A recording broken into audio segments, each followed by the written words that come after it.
Hello दोस्तों, आप सभी का स्वागत है मेरे यूट्यूब चैनल में। आज की कहानी है कैद ए इश्क भाग 38। Warner palace, UK. दानिश का बेडरूम। दानिश ने गहरी सांस ली और शांत लहजे में बोला, तुम्हें क्यों जाना है उनके पास? जिया इरिटेट होकर बोली, क्योंकि वो मेरे मम्मा पापा हैं। तुम उन्हें कुछ भी समझो, लेकिन वो वैसे नहीं हैं जैसा तुम और तुम्हारे घर वाले सोचते हैं। वो मुझसे बहुत प्यार करते हैं। उन्होंने कभी भी भाई और मुझ में फर्क नहीं किया। वो भाई से ज्यादा प्यार मुझसे करते हैं। उसकी बात सुनकर दानिश कुछ पल रुककर बोला, ओके, तुम्हें उनसे मिलना है तो मैं भी तुम्हारे साथ जाऊंगा। तुम मेरे साथ उनके घर जाओगी और मेरे साथ ही वापस आओगी। जिया जल्दी से बोली, मुझे उनके साथ। दानिश ने उसके होठों पर उंगली रखकर उसे चुप कर दिया और सर्द आवाज में बोला, तुम्हें मेरी बात नहीं माननी तो फिर भूल जाओ। जिया गुस्से से बोली, ओके फाइन, तुम जैसा कहोगे मैं करने के लिए तैयार हूँ। उसकी बात सुनते ही दानिश डेविल स्माइल करते हुए बोला, मेरी बातें मानते हुए कितनी क्यूट लगती हो तुम। बोलते हुए उसने जिया की गाल पर हाथ रखा। जिया उसका हाथ हटाते हुए बोली, कब जा रहे हैं हम? दानिश कुछ पल रुककर बोला, फिलहाल नहीं जा सकते, कुछ दिन यहीं रुकना पड़ेगा और मैंने हनीमून का प्लान भी बनाया है। उसके बाद सुनते ही जिया चिढ़ते हुए बोली, मैं कहीं नहीं जाने वाली तुम्हारे साथ। दानिश उसे छेड़ते हुए बोला, क्यों नहीं जाओगी? सब कुछ तो हो चुका है हमारे बीच। जिया उसे घूरते हुए बोली, मैंने कहा मैं नहीं जाऊंगी तो नहीं जाऊंगी और तुम मुझे फोर्स नहीं कर सकते। बोलकर वो कमरे के अंदर चली गई। दानिश उसके पीछे जाते हुए बोला, मॉम ने पहले से सब प्लान करके रखा है, हमें जाना पड़ेगा।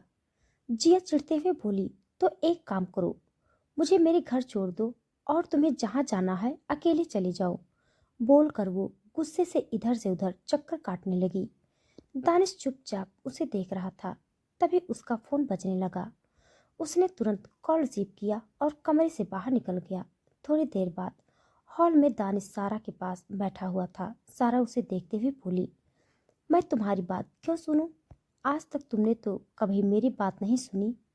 दानिश शांत लहजे में बोला, मॉम, आप तो पहले से उसकी नज़र में विलन हैं, बहुत बुरी हैं। तो फिर मेरे लिए थोड़ा सा और बुरा बन जाएंगी तो कुछ नहीं होगा। उसकी बात सुनते ही ग्रेस मुंह दबाकर हंसने लगी। सारा ने एक नज़र उसे देखा और फिर दानिश को घूरते हुए बोली, लेकिन मैं ऐसा क्यों करूं? तुम दोनों की शादी करवाकर मैंने मेरी ड्यूटी पूरी कर दी, अब आगे का तुम देख लो। दानिश उसका हाथ पकड़ते हुए बोला, माय स्वीट मॉम, आप मेरे लिए इतना नहीं कर सकती। सारा सपाट लहजे में बोली, नहीं, तुम्हें जो करना है करो। तुम्हारे चक्कर में मैं अपनी बहू की नज़रों में और बुरा नहीं बन सकती। उसकी बात सुनते ही दानिश गहरी सांस लेकर बोला, ओके, तो फिर आप भी मुझसे कोई उम्मीद मत रखना। सारा ना समझी से बोली, कैसी उम्मीद? दानिश अपनी जगह से खड़े होकर बोला, पोते पोते की उम्मीद। वो लड़की मुझसे दूर भागती रहेगी तो फिर मैं भी आपको आपके ग्रैंड चाइल्ड नहीं दे सकता। उसकी हरकतें देखकर तो लगता है आप इस जन्म में कभी ग्रैंड मदर नहीं बन पाएंगी। बोलकर वो वहां से निकल गया। उसकी बातें सुनकर सारा सोच में पड़ गई। दानिश वहां से निकलकर सीधे अपने बेडरूम में आ गया। उसकी नजरें जिया को ढूंढ रही थी, लेकिन वो वहां पर नहीं थी। दानिश कमरे से बाहर जाने वाला था, तभी उसे वॉशरूम का गेट खुलने की आवाज आई। उसने तुरंत जिया की तरफ देखा, जो वॉशरूम से निकलकर क्लोसेट रूम में जा रही थी।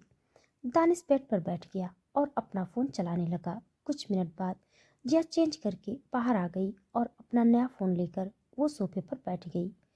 तभी दानिश अपनी जगह से खड़े होकर सीधे उसके पास जाकर बैठ गया और उसके बालों के साथ खेलते हुए बोला, लिटिल गर्ल, क्या सोचा है तुमने? उसकी बात सुनते ही जिया ने उसकी तरफ देखा और बिना किसी भाव के बोली, कुछ सोचने की जरूरत नहीं है, मैंने पहले ही बोल दिया कि मैं तुम्हारे साथ। तभी एकदम से कमरे का दरवाजा खुल गया। दानिश और जिया की नजरें सारा की तरफ चली गई। सारा कमरे के अंदर आते हुए बोली, तुम दोनों तैयार हो जाओ, थोड़ी देर बाद तुम्हें निकलना है। पैकिंग करने की जरूरत नहीं है, मैंने पहले से सब रेडी करके रखा है। उसकी बात सुनते ही जिया धीरे से बोली, कहाँ जाना है? सारा उसकी तरफ देखकर मुस्कुराते हुए बोली, बेबी, तुम्हें दानिश ने बताया नहीं? तुम दोनों हनीमून पर जा रहे हो। उसकी बात सुनते ही जिया ने घूर कर दानिश को देखा। दानिश सारा की तरफ देखते हुए बोला, मॉम, आपकी बहू मेरे साथ नहीं जाना चाहती। उसकी बात सुनते ही सारा ने जिया की तरफ देखा तो जिया अपने थूक खटकते हुए बोली, वो मैं। सारा बीच में ही बोली, तुम अच्छी तरह से जानती हो जो मैं कहूँगी वही तुम दोनों को करना है। ये सरप्राइज प्लान मेरा था और तुम दोनों बिना कुछ बोले वहाँ जा रहे हो। मुझे अपनी बात दोहराना पसंद नहीं है, तो जल्दी से तैयार होकर नीचे आ जाना। उसकी कड़क आवाज़ सुनकर जिया अपना सर झटकते हुए धीरे से बोली, ओके। आधे घंटे बाद दानिश और जिया तैयार होकर हॉल में आ गए। सारा उनके पास गई और जिया की गाल पर हाथ रखते हुए बोली, बेबी, इस तरह से मुंह क्यों लटका हुआ है तुम्हारा? हनीमून पे जा रहे हो तो स्माइल करो। उसकी बात सुनकर जिया का मन कर रहा था कि वो सारा का सर फोड़ दे। वो हर बात में अपनी ही मनमानी कर रही थी। तभी दानिश ने जिया का हाथ पकड़ लिया और उसे अपने साथ बाहर की तरफ लेकर जाते हुए बोला, मॉम, लेट हो रहा है। सारा उनके पीछे जाते हुए बोली, वहाँ जाकर एंजॉय करना। कुछ ही मिनट में दानिश और जिया की कार पहले से निकल गई। उनके पीछे गार्ड्स भी थे। दानिश और जिया पीछे बैक सीट पर बैठे हुए थे। जिया खिड़की से बाहर देख रही थी और दानिश की नज़रें उस पर ही टिकी हुई थी। वो जानता था इस वक्त जिया बहुत गुस्से में है। उसे दानिश के साथ नहीं जाना था, फिर भी सारा के डर से उसने हाँ कहा था। दानिश ने धीरे से अपनी उंगलियां उसके हाथ पर चलाना शुरू कर दिया। उसके टच से जिया को इरिटेशन हो रही थी। उसने गहरी सांस लेकर अपना हाथ पीछे कर लिया। इधर दानिश के होठों पर डेविल स्माइल आ गई। उसने फिर से एक बार जिया को छूने के लिए अपना हाथ आगे बढ़ाया। तभी जिया ने तुरंत उसका हाथ पकड़ लिया और अपने दांत पीसते हुए बोली, तुमने एक और बार मुझे टच किया ना? तो दानिश बीच में बोला, तो बोलते हुए उसके होठों पर मुस्कुराहट बनी हुई थी। जिया ने उसका हाथ झटक दिया और सामने देखने लगी। दानिश फिर से अपनी हरकतें करते हुए बोला, तो क्या मिसेस वार्नर? उसके मुंह से मिसेस वार्नर सुनते ही जिया का दिल जोरों से धड़कने लगा। दानिश को उसकी धड़कनें साफ सुनाई दे रही थी। वो उसके कान के पास आकर धीरे से बोला, लिटिल गर्ल, कुछ कुछ हो रहा है तुम्हें। उसकी बात सुनकर जिया ने अपने हाथ की मुट्ठी बना ली और खिड़की से बाहर देखने लगी। करीब 1 घंटे के बाद वो दोनों दानिश के प्राइवेट जेट में थे। जिया उसकी तरफ देखते हुए बोली, हम कहाँ जा रहे हैं? दानिश ने अपने फ़ोन से नज़रें हटाकर उसे देखते हुए बोला, स्विट्ज़रलैंड। उसकी बात सुनते ही जिया हैरानी से बोली, स्विट्ज़रलैंड?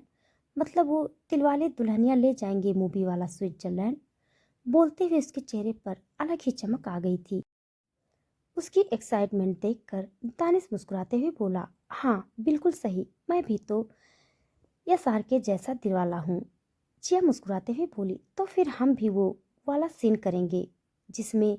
तभी दानिश ने उसकी कमर में हाथ डालकर उसे करीब खींच लिया और उसकी फास्ट ग्रीन आंखों में देखते हुए बोला, उसने तो बहुत सारे रोमांटिक सीन है।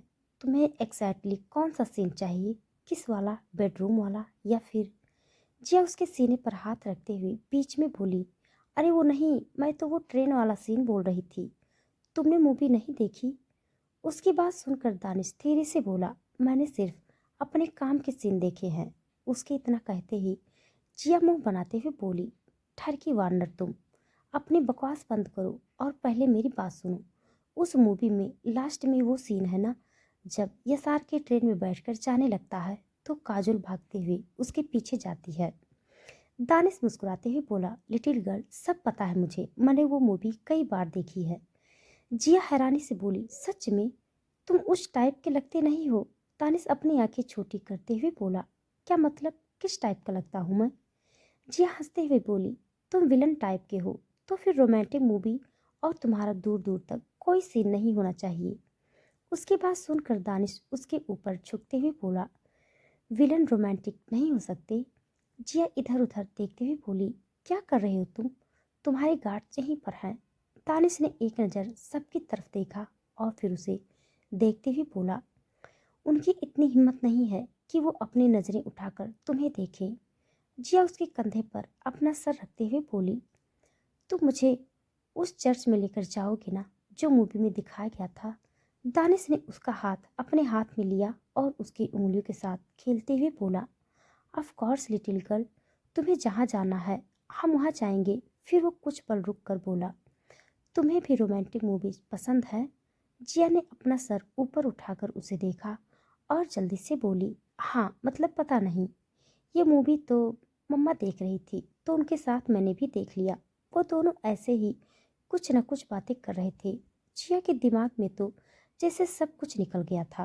वो दानिश के सीने से लगकर नॉर्मल तरीके से बात कर रही थी और उसे नॉर्मल देखकर दानिश बहुत खुश था। मतलब उन्हें देखकर लग नहीं रहा था कि उनके बीच कोई प्रॉब्लम होगी। वो दोनों परफेक्ट कपल लग रहे थे। ऐसे ही बातें करते हुए कब जिया की आंख लग गई उसे खुद पता ही नहीं चला। दानिश ने उसका सर आराम से अपने कंधे पर रखा और उसके बालों पर किस कर लिया। शाम का वक्त। जिया इस वक्त एक हनीमून स्वीट के आलीशान बेडरूम में थी। उसने अपना सर पकड़ रखा था।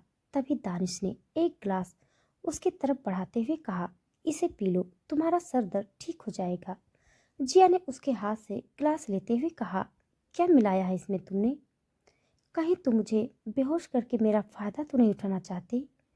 उसके बाद सुनकर दानिश उसके सामने बैठते हुए बोला, फायदा उठाने के लिए तुम्हें बेहोश करने की जरूरत नहीं है, मैं ऐसे भी सब कुछ कर सकता हूँ। जिया ने गहरी सांस ली और जल्दी से पानी पी लिया। पानी पीते ही वो अजीब तरह से मुंह बनाते हुए बोली, ये क्या था, इतना कड़वा पानी? दानिश ने उसके हाथ से ग्लास लेकर साइड पर रख दिया और उसे देखते हुए बोला, उसमें मेडिसिन थी। जिया गहरी सांसें लेते हुए बोली, तुम मुझे ऐसे ही दे देते, मेरे मुंह का टेस्ट बिगाड़ने की क्या जरूरत थी? बोलते हुए वो बेड से खड़ी हो गई और वॉशरूम की तरफ जाने लगी। तभी दानिश ने उसे कमर से पकड़ते हुए अपने करीब खींच लिया। जिया उसके सीने से जा लगी और उसे देखते हुए बोली, अब क्या? पानी पी लिया मैंने। दानिश उसके चेहरे पर झुकते हुए बोला, आज की रात बहुत लंबी होने वाली है तो तैयार रहना। उसकी बात सुनते ही जिया अपनी थूक खटकते हुए बोली, लंबी मतलब? दानिश उसकी वॉइस में बोला, पता चल जाएगा लिटिल गर्ल, फ्रेश होने के बाद रेस्ट करो, आज रात मैं तुम्हें सोने नहीं दूंगा। बोलकर उसने जिया को छोड़ दिया और तुरंत वहां से निकल गया। इधर जिया की सांसें तेज हो गई थी। वो अपने सीने पर हाथ रखते हुए बोली, क्या चल रहा है इसके दिमाग में, ठरकी कहीं का? बोलकर वो वॉशरूम के अंदर घुस गई। तो दोस्तों आज के लिए बस